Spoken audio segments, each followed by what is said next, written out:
Hey Thomas, so I said I would send you a video of the strategy and tactics app that I'm building.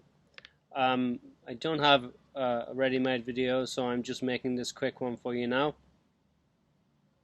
So in this, I'm going to call it Scalegoat.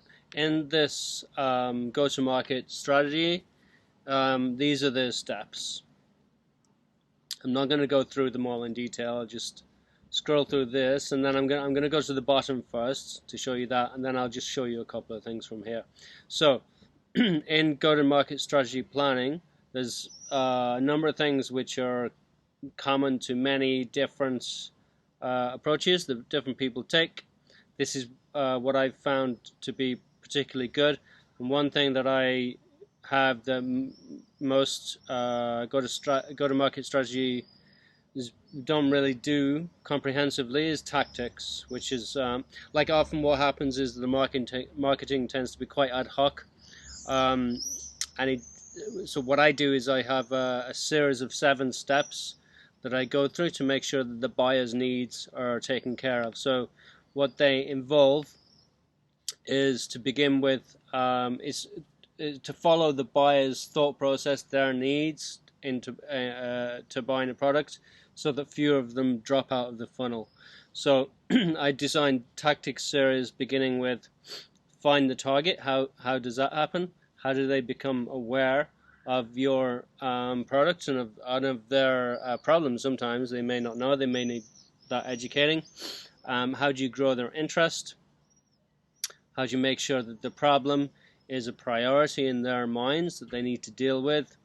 How do you agree a need that they need to resolve the problem? How do you make clear that your solution does the job? And then how do you make your solution the choice among other options?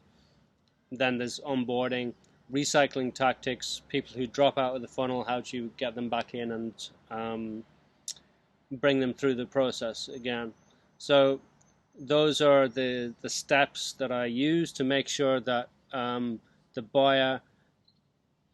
buyer's needs are met, and so that more people who you're getting more leads convert into sales. That's at the end of this whole process. Before that, all these things, building personas. So I have a particular process that I go through in building personas.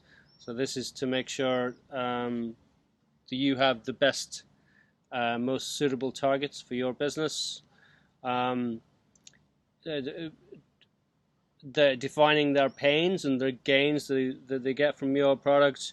Doing a competition analysis, which is about measuring these factors against your competition, and then creating a competition strategy, which is about how do you leverage your strengths and reduce the impact of your weaknesses. So this is all about, and I know you mentioned on LinkedIn that people want people want to be in the cloud. Obviously that makes sense if they're still on servers in the back room type of thing. And so like, I mean, if as soon as you mention cloud, they're like, yeah, what can you do for me? Then that's an easier job in some ways than some other products.